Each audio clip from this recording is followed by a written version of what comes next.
প্রাচীন একটি প্রবাদ আছে, মানুষের আসল মূল্য তার গায়ের রেশমি পোশাক বা পকেটের মুদ্রা দিয়ে মাপা যায় না, মাপা হয় তার কথার দাম আর বুকের ভেতরের ঈমান দিয়ে। আজকের দুনিয়ায় যখন সামান্য স্বার্থের জন্য মানুষ নিজের বিবেক বিক্রি করে দেয়, তখন কিরমান শহরের এক পাহাড়ের চূড়ায় রচিত হয়েছিল এমন এক ইতিহাস যা মানুষ তো বটেই, জিনদের দুনিয়াকেও অবাক করে দিয়েছিল। কিরমান শহরের কোলাহল থেকে বহু দূরে আকাশচুম্বী কোহিনুর পাহাড়ের পাদদেশে একটি জীর্ণ কুঁড়ে ঘর ছিল। সেখানে বাস করত জাইদ নামের এক তরুণ রাখাল। জাইদের নিজস্ব বলতে দুনিয়াতে কিছুই ছিল না, না ছিল কোনো জমি, না ছিল কোনো সম্পদ। সম্বল বলতে ছিল কেবল তার মৃত বাবার রেখে যাওয়া একটি পুরনো লাঠি আর মায়ের শিখিয়ে দেওয়া কিছু দোয়া। জাইদের বাবাও ছিলেন একজন রাখাল, যিনি এই পাহাড়েই এক ভয়ঙ্কর ঝড়ের রাতে মালিকের ভেড়া বাঁচাতে গিয়ে নিজের জীবন বিলিয়ে দিয়েছিলেন। বাবার মৃত্যুর পর সেই পুরনো লাঠিটি হাতে তুলে নেয় জাইদ। এই সুবিশাল কোহিনুর পাহাড়ই হয়ে ওঠে তার আসল ঘর। সেই সময় কিরমানের সুলতান ছিলেন সুলতান আরসালান। তার হাজার হাজার দুম্বা ও ভেড়া চলত কোহিনুর পাহাড়ের ঢালে। সুলতানের অঢেল সম্পদ থাকলেও তার মনে সবসময় একটি ভয় কাজ করত, বিশ্বাসঘাতকতার ভয়। তিনি অনেক রাখাল রেখেছিলেন, কিন্তু কেউ ভেড়ার দুধ চুরি করে বাজারে বিক্রি করত, আবার কেউ ভেড়ার বাচ্চা লুকিয়ে রেখে এসে মিথ্যে বলতো যে নিকড়ে নিয়ে গেছে। একদিন সুলতানের উজির জাইদের সততার কথা তাকে জানালেন। তিনি বললেন, জাহাপনা, পাহাড়ের চূড়ায় এক তরুণ বাস করে। সে এতটাই বিশ্বস্ত যে তার হাতে যদি আপনি সোনার খনিও তুলে দেন, সে সেটাকে মাটি ভেবেই পাহারা দেবে। তার ঈমান টলানো অসম্ভব। এই কথা শুনে সুলতান সিদ্ধান্ত নিলেন তার সবচেয়ে দামি এবং বিরল প্রজাতির ভেড়ার পাল তিনি জাইদের হাতেই তুলে দেবেন। যখন হাজারো ভেড়ার দায়িত্ব জাইদের হাতে তুলে দেওয়া হলো, সে কোনো অহংকার করেনি, বরং আকাশের দিকে হাত তুলে চোখের পানি ফেলে বলেছিল, ইয়া আল্লাহ, তুমি আমাকে এই বিশাল আমানতের রক্ষক বানিয়েছ। এখন তুমি আমার সহায় হও, যেন আমি তোমার এবং আমার সুলতানের কাছে কখনো লজ্জিত না হই। জাইদের জীবন ছিল একদম সাদামাটা। প্রতিদিন সূর্য ওঠার আগেই সে ঘুম থেকে উঠত, ফজরের নামাজ আদায় করে নিজের লাঠিটি হাতে নিয়ে ভেড়ার পাল নিয়ে বেরিয়ে পড়ত পাহাড়ের সবচেয়ে উঁচুতে, এমন উচ্চতায় যেখানে পাখিরাও সহজে পৌঁছতে পারে না।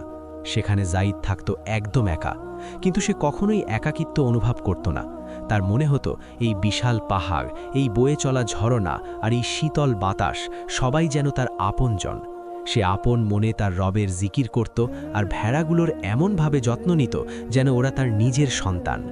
কিন্তু জাইদ একটি বিষয় জানত না। সে জানত না যে এই নির্জন পাহাড়ের চূড়ায় সে একা নয়।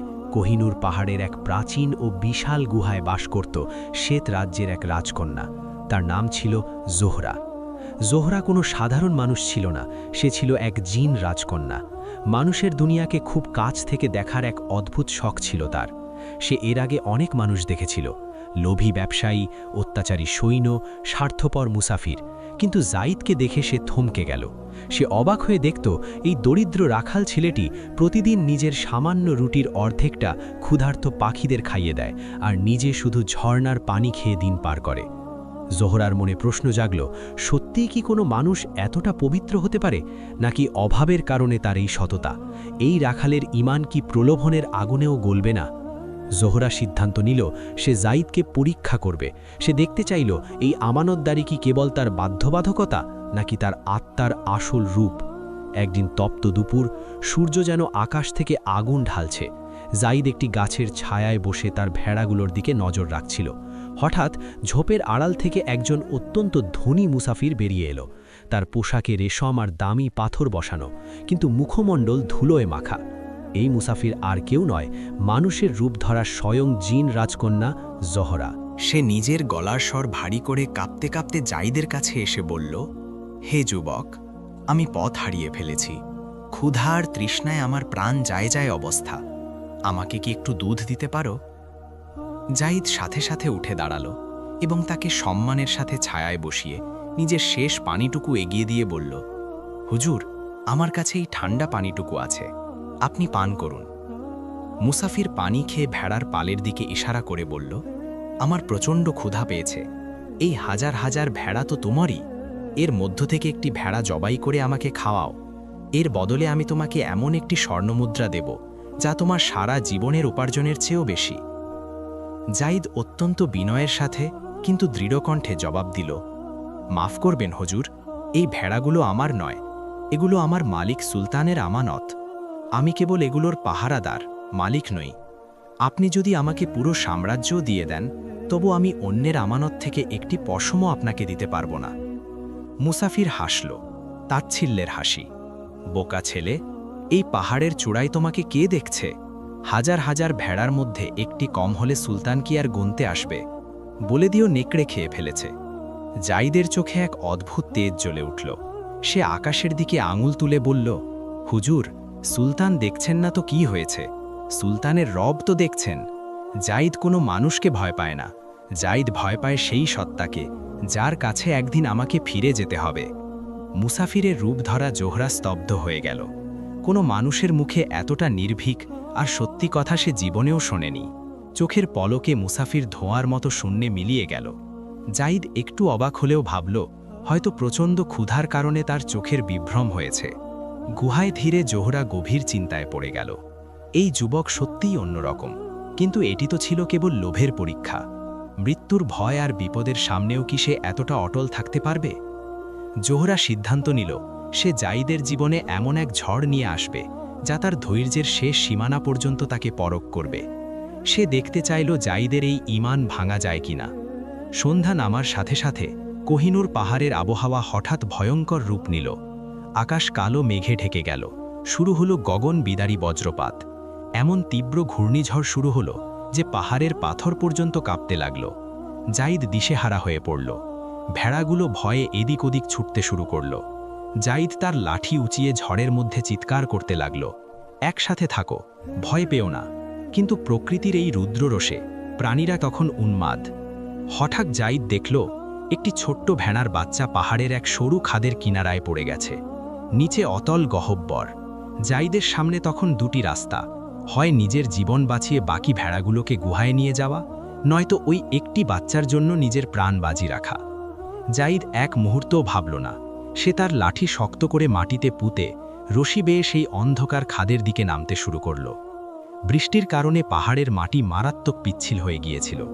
জাইদের হাত ছিলে রক্ত বেরোচ্ছিল, কিন্তু সে থামল না। যেইমাত্র সে বাচ্চাটির কাছে পৌঁছল, সে দেখল খাদের ভেতর এক বিশাল কালো ছায়া দাঁড়িয়ে আছে, যার চোখ দুটো জ্বলন্ত কয়লার মতো লাল। এটি ছিল জোহরার তৈরি করা এক মায়াবী বিভ্রম। সেই ছায়া বিকট শব্দে গর্জন করে উঠল, পিছিয়ে যা রাখাল, এই বাচ্চাটি আজ আমার শিকার। তুই যদি একে বাঁচানোর চেষ্টা করিস, তবে তোকেও আমি এই খাদের অন্ধকারে জীবন্ত কবর দেব। অন্ধকার খাদ, বৃষ্টির প্রচণ্ড শব্দ, আর সামনে মৃত্যুর মতো দাঁড়িয়ে থাকা এক ভয়ঙ্কর দানব। জাইদ একদম একা। ছায়াটি আবারও গর্জন করে উঠল, নিজের জীবন চাইলে একে এখানেই ছেড়ে দে। এ তো কেবল একটা নির্বাক প্রাণী, এর জন্য নিজের যৌবন কেন মাটিতে মিশিয়ে দিচ্ছিস? জাইদের হাত রশিতে শক্ত করে বাঁধা, পা কাদায় পিছলে যাচ্ছে, কিন্তু তার চেহারায় বিন্দুমাত্র ভয় নেই। সে চিৎকার করে বলল, এ শুধু একটা প্রাণী নয়, এ আমার মালিকের আমানত। আর আমানত রক্ষায় যদি আমার জানও চলে যায়, তবে সেই মৃত্যু আমার কাছে গর্বের। তুই যে আপদই হোস না কেন, আমার রব তোর চেয়ে অনেক বড়। এই কথা বলে জাইদ যখন বাচ্চাটিকে বুকে জড়িয়ে ধরে উপরের দিকে ওঠার চেষ্টা করল, ঠিক তখনই সেই ভয়ঙ্কর ছায়া হঠাৎ ধোঁয়ার মতো মিলিয়ে গেল। ঝড়ের তীব্রতা এক মুহূর্তে থেমে গেল। বৃষ্টির ফোঁটাগুলো যেন শূন্যেই আটকে গেল। খাদের গভীর থেকে এক সুমধুর রেশমি কণ্ঠ ভেসে এলো, ধৈর্য ধরো জাইদ, ভয় পেও না। পুরো খাদটি এক স্বর্গীয় সাদা আলোয় ভরে গেল। জাইদ অবাক হয়ে দেখল, সেই আলোর ঠিক মাঝখানে দাঁড়িয়ে আছে এক অপূর্ব সুন্দরী নারী। তার পোশাক যেন ভোরের প্রথম আলো দিয়ে বোনা। তার চেহারায় এমন এক দীপ্তি ছিল যা এই পৃথিবীর কোনো মানুষের হতে পারে না। জাইদ তার লাঠি শক্ত করে ধরে দৃষ্টি নিচু করে জিজ্ঞেস করল, কে তুমি? তুমি কি সেই মুসাফির যে দুপুরে আমার কাছে দুধ চেয়েছিলে? মেয়েটি মৃদু হাসল। তার সেই হাসিতে যেন পাহাড়ের পাথর ফুঁড়ে ফুল ফুটে উঠল। হ্যাঁ জাইদ, আমার নাম জোহরা। আমি কোনো মানুষ নই, আমি এই কোহিনুর পাহাড়ের রক্ষক, এক জিন রাজকন্যা। আমি বহু বছর ধরে এখানে মানুষদের পরীক্ষা করে আসছি। বড় বড় বীরকে আমি লোভের কাছে মাথা নত করতে দেখেছি, আর বড় বড় ধার্মিককে মৃত্যুর ভয়ে নিজের ঈমান বিক্রি করতে দেখেছি। কিন্তু তুমি সত্যিই আলাদা। জাইদ ভেড়ার বাচ্চাটিকে আদর করতে করতে বলল, রাজকন্যা, আমি কোনো বীর নই, আমি তো অতি সামান্য একজন রাখাল। আমার বাবা শিখিয়েছিলেন, যার কাছে আমানত সুরক্ষিত নয় তার কোনো দিন বা ধর্ম নেই। জোহরা তার হাতের মুঠো খুলল। সেখানে একটি নীলকান্তমণি বা সাফায়ার জলজল করছিল। জাইদ, এটি কোনো জাদুকরি পাথর নয়, এটি তোমার নিখাদ নিয়তের পুরস্কার। যখনই নিজেকে একা মনে হবে, এই পাথরের দিকে তাকাবে। এটি তোমাকে মনে করাবে সৃষ্টিকর্তার নেক বান্দারা কখনোই একা ননে। কিন্তু জাইদ পাথরটি নিতে অস্বীকৃতি জানালো। রাজকন্যা, সৎ কাজের প্রতিদান তো কেবল আমার রব দেবেন। আমি যদি এই পাথর নিই, তবে আমার আমানতদারির একটি মূল্য নির্ধারণ হয়ে যাবে। আমি বিক্রি হতে চাই না। জোহরা হতবাক হয়ে গেল। সে জোর করে পাথরটি জাইদের পকেটে গুজে দিয়ে বলল, এটি কোনো পুরস্কার নয়, এটি একজন বন্ধুর স্মৃতি। এটিকে নিজের কাছে রাখো। পরের দিন সকালে কোহিনুর পাহাড় একদম শান্ত। জাইদ ভেড়াগুলোকে নিয়ে চারণভূমির দিকে যাচ্ছে। হঠাৎ ঘোড়ার খুরের শব্দে পাহাড় কেঁপে উঠল। সুলতান আরসালানের সেনাপতি জালিন্দ তার সৈন্যবাহিনী নিয়ে পাহাড়ে এসে উপস্থিত। জালিন্দ ছিল এক চরম নিষ্ঠুর ও লোভী মানুষ। সুলতান তাকে পাঠিয়েছিলেন ভেড়ার হিসাব নিতে। জালিন্দ এসেই তার তলোয়ারের হাতলে হাত রেখে গর্জে উঠল, ওরে রাখাল, সুলতান খবর পেয়েছেন তুই ভেড়ার দুধ বাজারে বিক্রি করছিস। যদি আজ একটা ভেড়াও কম পাই, তবে তোর চামড়া তুলে নেব। সৈন্যরা ভেড়া গুনতে শুরু করল। জাইদ নিশ্চিন্তে দাঁড়িয়েছিল, কারণ সে জানত তার ভেড়া একটিও কম নেই। কিন্তু জালিন্দের নিয়ত ছিল ভিন্ন। সে জাইদের শতবার সুনাম সহ্য করতে পারত না। সে ইচ্ছা করেই একটি ভেড়াকে পাহাড়ের এক ছোপের আড়ালে লুকিয়ে রাখল এবং চিৎকার করে উঠল, হিসাব মিলছে না, একটা ভেড়া কম আছে। বল, ওটাকে কার কাছে বিক্রি করেছিস, নাকি ওটা বেচেই তুই এই দামি পাথরটা কিনেছিস? জালিন্দের চোখ জাইদের পকেট থেকে উকি দেওয়া সেই নীলকান্তমণির দিকে পড়েছিল। জাইদ হতবাক হয়ে গেল। হুজুর, আমি কিছুই বিক্রি করিনি, আর এই পাথরটি কাল রাতে এক মুসাফির আমাকে উপহার দিয়েছেন। আপনি আরেকবার গুনে দেখুন। কিন্তু জালিন্দ কোনো কথাই শুনল না। সে জাইদের হাতে ভারী শেকল পড়ালো। মিথ্যাবাদী, তোর মতো এক ভিখারি রাখালের কাছে এত দামি পাথর কোত্থেকে আসবে? সৈন্যদের বল, একে চাবুক মারতে শুরু করো, যতক্ষণ না সে সত্যিটা স্বীকার করে। যে গাছের নিচে বসে জাইদ প্রতিদিন তার রবের ইবাদত করত, আজ সেই গাছের সাথেই তাকে বেঁধে রাখা হলো। তার পিঠে একের পর এক চাবুকের আঘাত পড়তে লাগল। চামড়া ফেটে রক্ত ঝরছিল, কিন্তু জাইদের মুখে কোনো আর্তনাদ ছিল না। সে শুধু বিড়বিড় করে বলছিল, আমার রব সাক্ষী, আমি আমানতদার। পাহাড়ের চূড়া থেকে জোহরা এই দৃশ্য দেখছিল। তার ভিতরটা ডুকরে কাঁদছিল। সে চাইলেই এক নিমেষেই সৈন্যদের ছাই করে দিতে পারত, কিন্তু সে জানত, সে যদি জাদু ব্যবহার করে জাইদকে বাঁচায়, তবে জাইদের পরীক্ষা অসম্পূর্ণ থেকে যাবে। রাতে জাইদকে রক্তাক্ত ও অর্ধমৃত অবস্থায় একটি অন্ধকার তাঁবুতে ফেলে রাখা হলো। যন্ত্রণায় তার চোখ দিয়ে জল পড়ছিল। হঠাৎ তাঁবুর ভেতর এক শীতল বাতাস বয়ে গেল। জোহরা এসে দাঁড়ালো জাইদের শিয়রে। তার কণ্ঠে আজ প্রবল বেদনা। দেখো জাইদ, যেই সুলতানের আমানত বাঁচাতে তুমি জীবন বাজি রেখেছ, আজ তার লোকেরাই তোমাকে মৃত্যুর দিকে ঠেলে দিচ্ছে। কাল সকালে এরা তোমাকে সুলতানের দরবারে নিয়ে যাবে, আর তোমার ফাঁসির আদেশ হবে।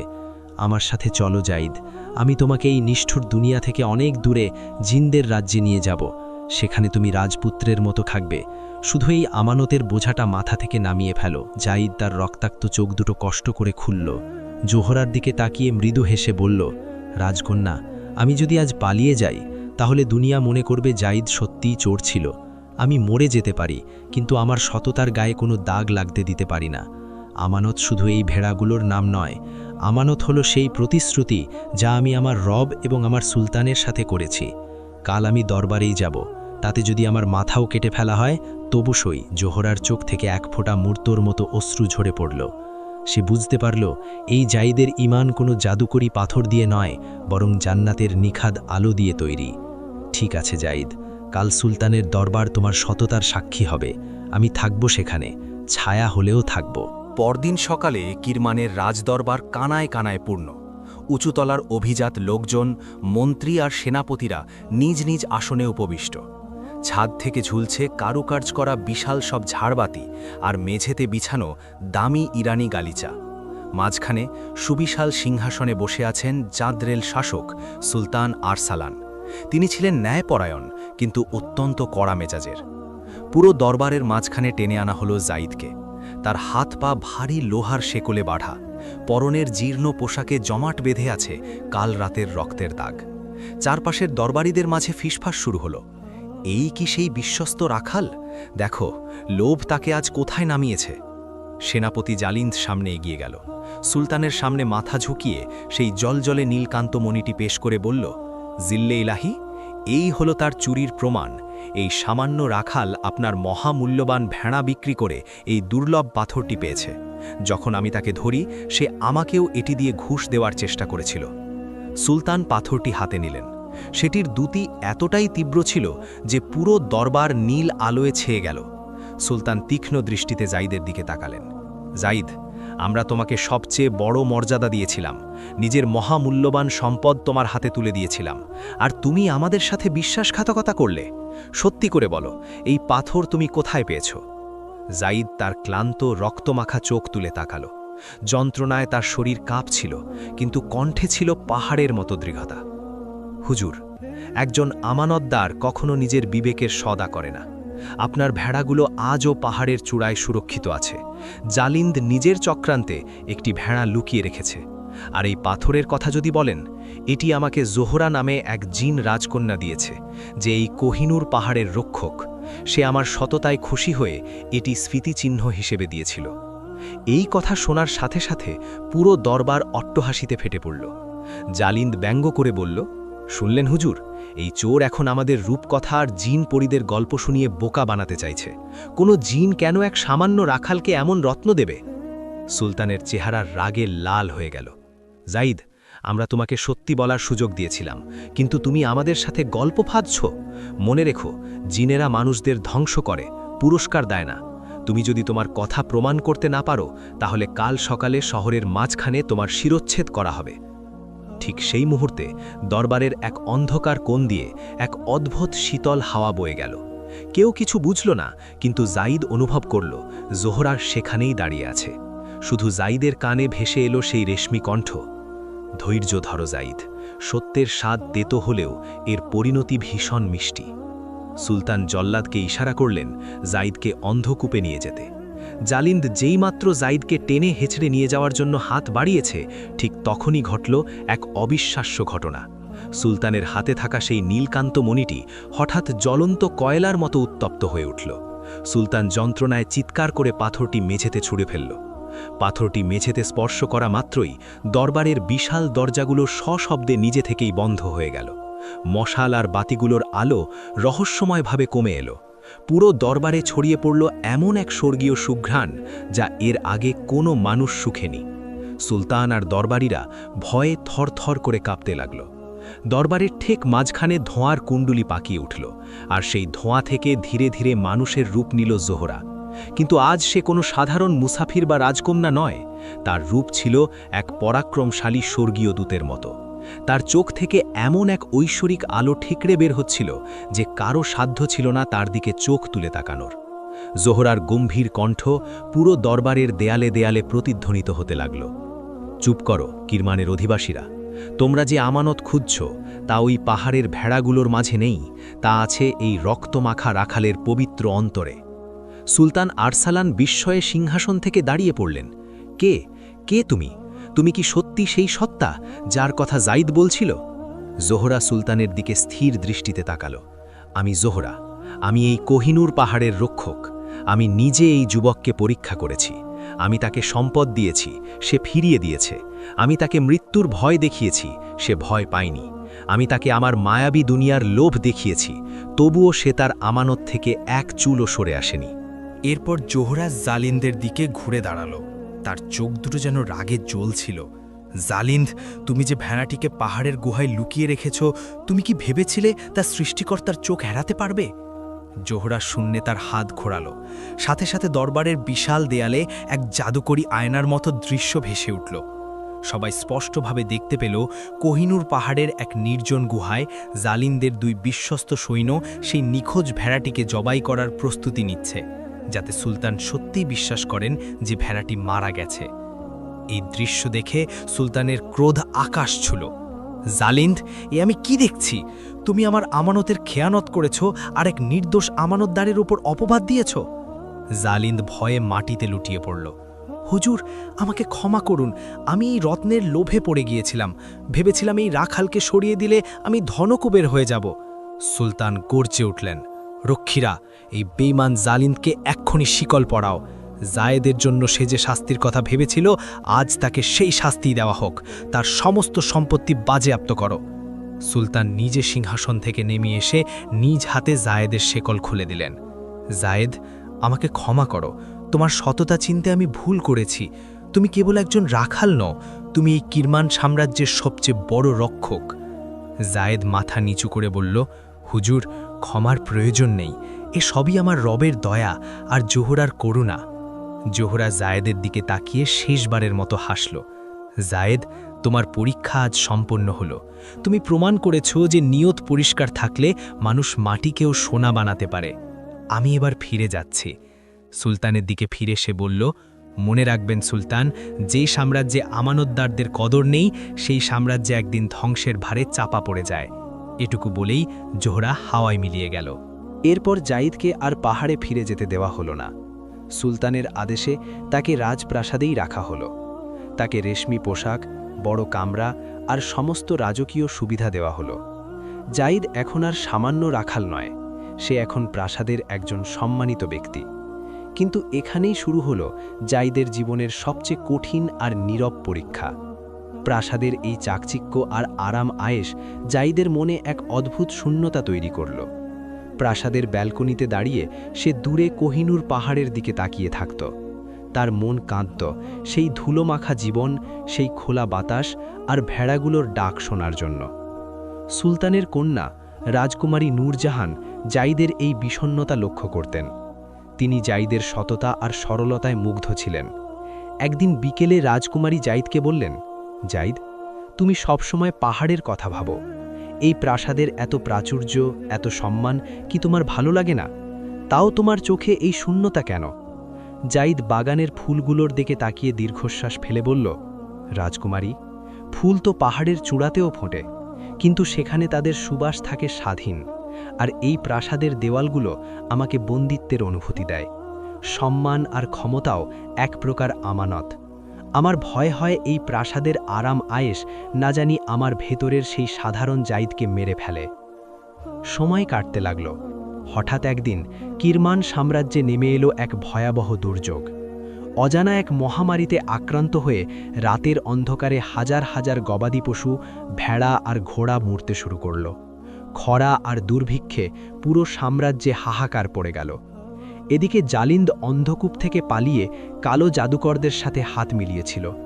তার লোকেরাই গুজব ছড়ালো যে জাইদ সেই অভিশপ্ত পাথর প্রাসাদে আনার কারণেই পাহাড়ের আত্মারা ক্ষুব্ধ হয়ে এই মহামারী পাঠিয়েছে। এক রাতে জাইদ তার কামরায় ছটফট করছিল। হঠাৎ বাতাস ভারী হয়ে উঠল। আবার সেই পরিচিত সুঘ্রাণ। জোহরা এসে দাঁড়ালো তার সামনে, কিন্তু আজ তার চোখে জল। জাইদ, তুমি প্রাসাদের সুখে ডুবে গিয়ে ভুলে গেছো পাহাড়ের কষ্ট।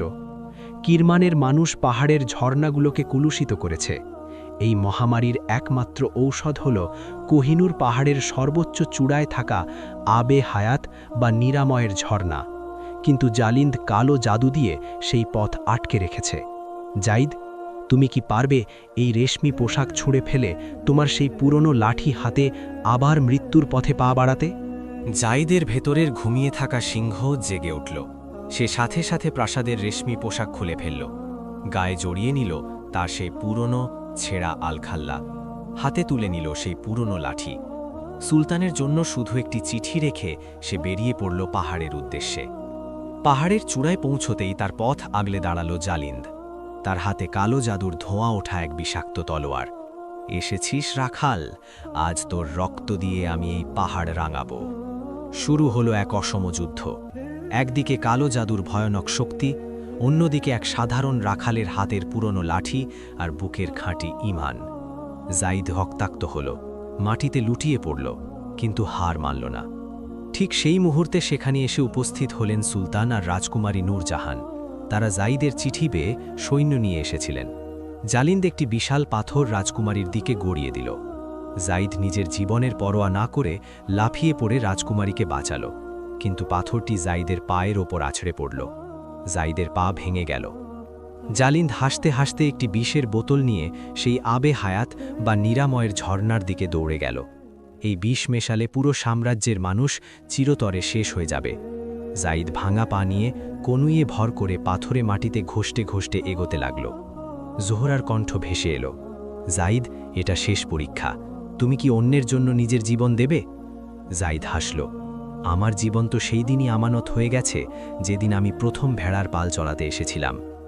জালিন্দ যেইমাত্র বিষের বোতলটি ঝর্ণায় ছুঁড়ে মারতে যাবে, জাইদ তার শেষ শক্তিটুকু এক করে তার হাতের লাঠিটি বাতাসে ছুঁড়ে মারল। লাঠির আঘাতে বিষের বোতলটি জালিন্দের নিজের পায়ে পড়েই ভেঙে গেল। কালো জাদুর বিষাক্ত ধোঁয়ায় জালিন্দ নিজেই ছটপট করতে করতে সেই অতল খাদে পড়ে হারিয়ে গেল চিরতরে। কিন্তু ঝর্ণার পানি তখনও শুকিয়ে আছে। জাইদ রক্তাক্ত অবস্থায় সেই শুকনো মাটির উপর হাত রেখে আকাশের দিকে মুখ তুলল। তার কণ্ঠ চিরে বেরিয়ে এলো এক আর্তনাদ, ইয়া আল্লাহ, আমি এক সামান্য রাখাল, আমার পুরো জীবন তোমার আমানতের পাহারায় কাটিয়েছি। আজ তোমার সৃষ্টি কষ্ট পাচ্ছে, এই অবলা প্রাণী আর নিরীহ মানুষদের ওপর রহম করো। জাইদের চোখ থেকে এক ফোঁটা পানি গড়িয়ে সেই শুকনো মাটিতে পড়ল, আর সাথে সাথে এক বিকট শব্দে পাহাড়ের পাথর ফেটে তীব্র বেগে বেরিয়ে এলো দুধের মতো সাদা নিরাময়ের পানি, আবে হায়াত। সেই পানির স্পর্শে জাইদের সমস্ত ক্ষত মুহূর্তেই মিলিয়ে গেল। সুলতান আর রাজকুমারী এই অলৌকিক দৃশ্য নিজ চোখে দেখলেন। সুলতান দৌড়ে এসে নিজের মাথার মুকুট জাইদের পায়ের কাছে নামিয়ে রাখলেন। জাইদ, আজ থেকে এই কিরমান সাম্রাজ্য তোমার, তুমি এই সিংহাসনের আসল হকদার। আমার কন্যা নূরজাহানও তোমার জীবন সঙ্গী হতে প্রস্তুত, তুমি কি রাজি? পুরো সাম্রাজ্য, অঢেল সম্পদ আর অপরূপা রাজকুমারী, সব কিছু জাইদের হাতের মুঠোয়। জোহরাও দূর থেকে দাঁড়িয়ে জাইদের উত্তরের অপেক্ষায়। জাইদ মুকুটটি হাতে তুলে পরম শ্রদ্ধায় তা আবার সুলতানের মাথায় পরিয়ে দিল। সে হাসি মুখে বলল, হুজুর, আমি সিংহাসনের জন্য জন্মাইনি, আমার রাজত্ব তো এই পাহাড়ের খোলা বাতাসে। আমি যদি সুলতান হয়ে যাই তাহলে আমি সেই জাইদকে হারিয়ে ফেলব যে একা নির্জনে তার রবের সাথে কথা বলে। আমানতদারির মানে ক্ষমতা অর্জন নয়, নিজের ওয়াদায় অটল থাকা। আমার ওয়াদা এই পাহাড়ের সাথে, এই নিরীহ প্রাণীগুলোর সাথে। সবাই স্তব্ধ হয়ে দেখল এক সাধারণ রাখাল কিভাবে হাসি মুখে পুরো একটি সাম্রাজ্য প্রত্যাখ্যান করল। রাজকুমারী নূরজাহানও হাসলেন, কারণ তিনি জানতেন জাইদ এমনই। জোহরা বাতাসে মিলিয়ে যাওয়ার আগে শেষবারের মতো বলে গেল, জাইদ, তোমার এই লাঠি আজ থেকে শুধু কাঠ নয়, এটি সততার প্রতীক। তুমি যেখানে পা রাখবে সেখানেই প্রশান্তি নেমে আসবে। সুলতান পাহাড়ের পাদদেশে জাইদের জন্য এক বিশাল পান্থশালা বানিয়ে দিলেন। জাইদ আবার তার ভেড়াগুলো নিয়ে পাহাড়ে ফিরে গেল। প্রিয় দর্শক, জাইদের এই কাহিনী আমাদের মনে করিয়ে দেয়, আমাদের জীবন, আমাদের সময়, আমাদের ক্ষমতা সবই এক একটি আমানত। আমরা যদি সততার সাথে আমাদের দায়িত্ব পালন করি তাহলে বড় বড় রাজপ্রাসাদের চেয়েও বেশি শান্তি পাওয়া যায় নিজের বিবেকের কাছে। সততা কোনো দুর্বলতা নয়, এটি পৃথিবীর সবচেয়ে বড় শক্তি। ভিডিওটি ভালো লাগলে লাইক করুন এবং আপনার মতামত কমেন্টে জানান। দেখা হবে আগামী পর্বে নতুন কোনো সত্যের সন্ধানে। ভালো থাকবেন। আল্লাহ হাফেজ।